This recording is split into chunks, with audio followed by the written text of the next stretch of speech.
cuarto grado de secundaria del año 2020-2021. Saludos mis estimados estudiantes de cuarto de secundaria. Me alegra enormemente tenerlos de vuelta a la fascinante clase de Ciencias Sociales con su maestra Yancel Ferreras, la cual, por cierto, se encuentra muy feliz de continuar junto a ustedes en este viaje hacia el aprendizaje a distancia, cuidándote y cuidando los tuyos. De seguro que ya sabes de memoria los pasos que debemos seguir para mantener esta clase a distancia. ¿Me ayudas? Número 1. Recuerda ubicarte en un lugar estratégico. Número 2. Útiles escolares a mano, cuaderno de Ciencias Sociales y lápiz. Número 3. Presta atención, que es la parte más importante. Número 4. Escribe los conceptos que necesites y las actividades en caso de tenerlas. Número 5. Y por último, pero no menos importante, la retroalimentación de la clase anterior, la cual nos servirá para refrescar nuestra memoria. Es muy difícil que olvides qué estuvimos hablando en la clase anterior, ya que este tema estuvo súper interesante. Porque díganme, ¿a quién no le gusta saber la historia de su país, su cultura, conocer su constitución, que por cierto es la cual nos ayuda a organizar nuestro país? Entonces, ¿qué aprendimos? Pues el profe Julio y yo hablamos sobre la Constitución y decíamos que es el conjunto de principios, normas y reglas que pretenden establecer la forma de un Estado de Derecho, así como organizar ese mismo Estado delimitándolo. Que la Constitución, escrita con mayúscula, es el conjunto de normas fundamentales de un Estado soberano, las cuales suelen estar expresadas de forma escrita y fijan los límites y las relaciones entre los poderes del Estado y entre estos y los ciudadanos. Hicimos un breve relato de cómo surge el concepto Carta Magna, el cual nace en Londres el 15 de junio de 1215. El profesor Julio les explicó que el vocablo surgió de la unión de dos palabras latinas, cum, que significa con, y statuere, que quiere decir establecer. También aprendimos que esta Carta Magna, por lo general, se incluyen los derechos fundamentales de los individuos, la organización del Estado y sus competencias, así como los mecanismos legales para limitar el ejercicio del poder y sobre todo, que es de vital importancia. Pero hoy continuamos hablando sobre la Constitución. Me gustaría que sean ustedes quienes realicen las preguntas sobre el tema que estamos trabajando. ¿Les parece? Claro, ya después de haber conocido su historia y surgimiento. Ahora vamos a conocer la historia y surgimiento, pero de nuestra Constitución. ¿Qué es? ¿Cómo nace? ¿Dónde? ¿Cuándo? ¿Y por qué? Buenas tardes, profe. Me llamo David Antonio Matos de Olio y me gustaría preguntarle, ¿qué es la Constitución? Muy bien, David. Mira, la Constitución es la ley suprema de un Estado que establece su organización, su funcionamiento, su estructura política y los derechos y garantías de los habitantes de un Estado. Se llama precisamente Constitución, pues constituye la nación políticamente organizada, le da sus principios y la distingue de otros estados. Profe, una pregunta. ¿Y cómo nace nuestra Constitución? Ángel, esa es una historia larga de contar. Mira, luego de organizarse la Junta Central Gubernativa el día 1 de marzo de 1844, esta adoptó como Constitución el Manifiesto Trinitario del 16 de enero de ese año. En julio de ese mismo año, el general Pedro Santana se adueñó de la presidencia de la Junta Central Gubernativa y los miembros de la misma se atribuyeron la calidad de diputados. Entonces, el 24 de julio de 1844, la Junta Central Gubernativa dictó un decreto a manera de ley electoral convocando a los pueblos a elegir los miembros de la Asamblea Constituyente que debían redactar la nueva Constitución de la República. Del 20 al 30 de agosto fueron señalados para reunirse los de la Asamblea Electoral. El Congreso Constituyente, además de redactar el Pacto Fundamental de la República, tenía encargado elegir el primer Ejecutivo Constitucional y debían iniciar sus labores el 20 de septiembre. Una vez electos, los diputados constituyentes se reunieron solemnemente en San Cristóbal a partir del 21 de septiembre de 1844. En principio se escogió el poblado de Guerra, pero debido a la falta de facilidades, el mismo Congreso Constituyente decretó el traslado a San Cristóbal. Los diputados por los pueblos de la parte anteespañola Santo Domingo ante el Congreso Constituyente de San Cristóbal en el año 1844, firmantes de la Constitución de la República fueron Azua, Baní, Bánica, Cotuí, Dajabón, El Ceibo, Atomayor, Higüey, La Vega, Las Matas de Farfán, Moca, Monte Plata, Montecristi, San Francisco, San Rafael, Santiago y Puerto Plata. El proyecto aprobado estableció el gobierno esencialmente civil, republicano, popular, representativo, electivo y responsable. Mantuvo como límites de la República los de la antigua colonia española de Santo Domingo, dejando así sentado el desconocimiento de la ocupación mantenida por los haitianos en los pueblos de San Miguel de Atalaya, San Rafael, Inca y Las Caobas, para cuya representación el Congreso decidió elegir diputados. Concedió amplias facilidades para la inmigración y estableció como sistema electoral el del voto indirecto. También estableció el principio de que el poder legislativo es el representante de la soberanía nacional y colocó al poder judicial en posición independiente, mientras que el poder ejecutivo lo sujetó a normas. Cuando Santana y sus asesores estudiaron el proyecto, se sintieron inconformes porque consideraron que el mismo dejaba poco campo de acción al presidente de la República para actuar con la prontitud que la circunstancia del país les exigía. Entonces, Santana se negó a aceptar ser elegido como presidente si se mantenía el texto de la Constitución como estaba, aduciendo que el poder político en la República Dominicana debía de ser militar y no civil, pues el estado de guerra así lo demandaba.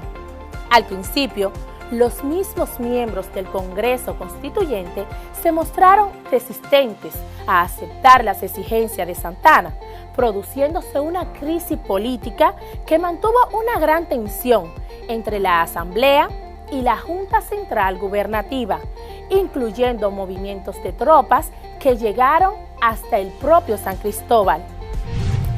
Finalmente, esta crisis se resolvió cuando, a instancias de Tomás Bobadilla, aunque el cónsul de Saint-Denis se atribuyó la autoría, se incluyó un nuevo artículo en el texto constitucional, artículo que resultó ser el número 210 de la Constitución y que decía: durante la guerra actual y mientras no esté firmada la paz, el presidente de la República puede libremente organizar el ejército y la armada, movilizar la Guardia Nacional y tomar todas las medidas que crea oportunas para la defensa y la seguridad de la nación, pudiendo en consecuencia dar todas las órdenes, providencias y decretos que convengan, sin estar sujeto a responsabilidad alguna. Una vez aprobada la adición del artículo al texto constitucional, el Ejecutivo no halló más objeción que hacer. En esta forma, la Constitución fue promulgada el 6 de noviembre de 1844. Wow, pero eso fue un proceso bien largo. Exacto, Ángel. Por eso, cada día debemos valorar más el derecho pleno de libertad que nos ofrece nuestra Constitución. Debemos recordar que la Constitución de la República Dominicana fue discutida y aprobada por primera vez en la ciudad de San Cristóbal y firmada por los diputados el 6 de noviembre de 1844, quedando consagrada dicha fecha como el Día de la Constitución, naciendo a la vida jurídica el país, el Estado Dominicano. Pero antes de seguir, quiero que conozcas el lugar que rinde tributo a este emblemático día. Veamos. El monumento a los constituyentes es la creación del ingeniero Rudyard Montaz Basil y fue inaugurado el 26 de abril del 2006. Este nace de la idea de un grupo de intelectuales de San Cristóbal, ciudad donde se firmó la Constitución, que decidieron impulsar la edificación de un monumento en homenaje a los hombres que estuvieron involucrados en la consolidación de la Carta Magna. El monumento surge como una necesidad de crear un símbolo que constituya la identidad de esta provincia. Anteriormente, en este espacio se encontraba ocupado por una estatua de Rafael Leónidas Trujillo, montado en un caballo, la cual fue destruida luego de ser asesinado.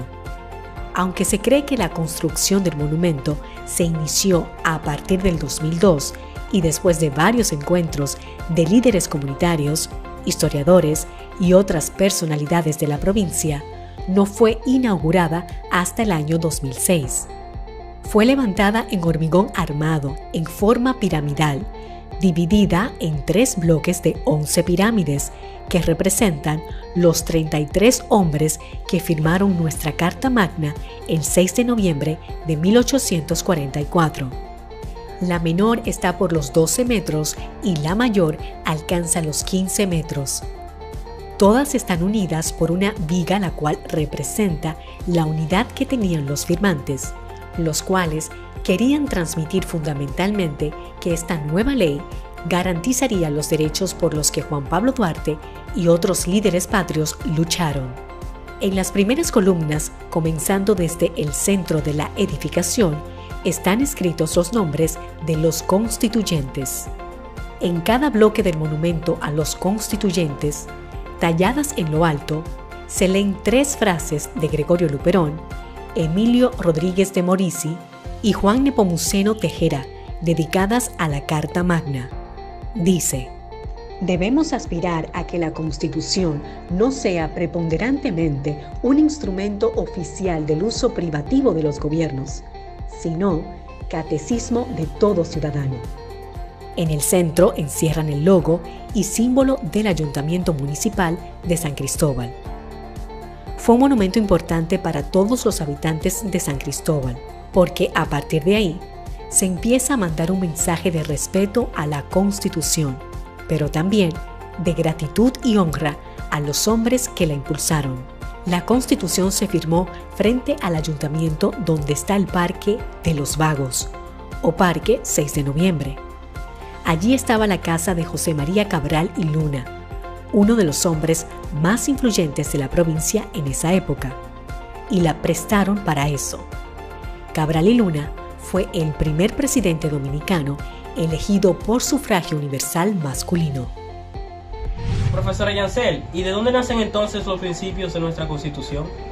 Excelente pregunta, Ori. Fíjate, se dice que los dominicanos que elaboraron y redactaron nuestra Constitución tuvieron como fuente de inspiración las constituciones siguientes: la Constitución norteamericana del año 1776, la Constitución francesa del año 1789 y la Constitución de Cádiz, España, del año 1812. En julio de 1844, Pedro Santana se presentó con su ejército en Santo Domingo y se hizo proclamar presidente de la Junta Central Gubernativa. En el mes siguiente, Santana deportó a los padres de la patria. El 14 de noviembre del mismo año, tomó el cargo de primer presidente constitucional de la República Dominicana. Mantuvo la presidencia durante 3 periodos. Su primer gobierno tuvo carácter dictatorial. Agregó a la Constitución de la República Dominicana el famoso artículo 210 que le dio poderes para realizar acciones dictatoriales en contra de los ciudadanos. A lo largo de la historia republicana, desde el año 1844 hasta la fecha, en el país se ha registrado 39 modificaciones a la Constitución, las cuales han sido realizadas en 15 gobiernos o periodos presidenciales, desde Pedro Santana. En la historia de la Carta Magna, por lo menos 6 presidentes impulsaron más de una modificación a la Carta Sustantiva: Pedro Santana, Buenaventura Báez, Ramón Cáceres, Horacio Vázquez, Rafael Leonidas Trujillo Molina y Joaquín Balaguer. De las 39 modificaciones, solo 6 se han producido por medio de constituyentes, a través de las cuales el pueblo es convocado a elegir a los constitucionalistas que harán los cambios a la principal ley del país. En la mayoría de las modificaciones ha estado el debate de la reelección presidencial, ya sea para quitarla o restablecerla. También ha sido motivada por el empeño de los gobernantes en tener más poder y conducir el Estado sin mayores oposiciones. Las últimas 4 reformas han sido motivadas por el tema de la reelección. Se recuerda que a menos de 10 años de la reforma constitucional de 1994 se produjo otra reforma con el claro interés de establecer la reelección presidencial. El 25 de julio del 2002, con el cadáver del expresidente Joaquín Balaguer recién enterrado, se aprobó una modificación a la ley sustantiva para restablecer la reelección presidencial, pero solo por 2 periodos consecutivos y con la muletilla del nunca jamás. Estados Unidos, la gran potencia norteamericana, mantiene intacta su constitución, la cual fue proclamada en el año 1788 y sus modificaciones se hacen a través de lo que ellos denominan enmiendas. Profe, pero entonces, ¿por qué es tan importante la Constitución para nuestro país? Bueno, Ashley, porque una constitución es la norma suprema que fundamenta todo ordenamiento jurídico de un país. En términos más simples, es a partir de esta que se organizan todas las leyes del país y por la cual se rigen y se guían. Esta es la que nos rige como ciudadanos con derechos y deberes. En la Constitución se encuentran las leyes que deben regir a las personas en una sociedad, ya que si no existieran, la gente haría lo que quisiera. Las constituciones son documentos fundamentales de un Estado que promueven la organización de una comunidad humana, de manera que sus miembros puedan vivir bajo la tranquilidad que le ofrece la existencia de un marco de leyes que establece.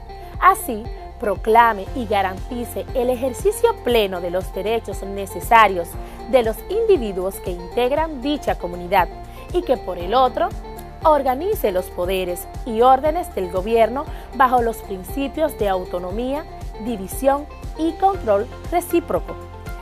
¿Qué te parece si para esta actividad me ayuda a investigar cuál fue el rol de Pedro Santana y Tomás Bobadilla en la firma de nuestra Constitución? Y como asignación final, quiero que realices un mapa conceptual sobre la Constitución y se lo envíes a tu maestra o maestro tutor. Quiero que antes de despedirnos me digan si logré aclarar sus dudas y qué le pareció la clase del día de hoy. A mí me pareció súper interesante la parte donde se dice que en la Constitución se encuentran las leyes que rigen a las personas de una sociedad. Entonces, que si esas leyes no existieran, la gente haría lo que quisiera. Ya me imagino lo que pasaría. Exacto. Por ejemplo, mis amores, en la escuela tenemos normas y reglas como cómo llevar el uniforme correctamente, cómo debemos llevar nuestras uñas o qué tipo de peinado puedo o no utilizar. Y sé que me van a decir, profe, pero esto no tiene nada que ver con mi capacidad o aprendizaje. Y no, claro que no. Pero la escuela es el espacio donde te estamos formando para tu vida adulta. Y como adulto debemos estar sujetos a normas y reglas que nos impone la sociedad. Así, cuando nos insertemos en el mundo laboral, estamos conscientes de que pertenecemos a una sociedad que se está organizando por leyes y normas, de las cuales debemos ser partícipes, porque esto permitirá que nuestra sociedad esté más organizada. Y entonces, dime qué te pareció la clase. Interesante y fascinante, ¿verdad? Gracias a todos esos comentarios tan hermosos que nos dejas en YouTube. Voy a darle un especial a Beatriz Acosta. Miles de besos. Chicos, nos vemos en un próximo encuentro para continuar en este viaje hacia el conocimiento. Esta fue otra fascinante clase de Ciencias Sociales para cuarto de secundaria con su maestra Yancel Ferreras. ¡Chao!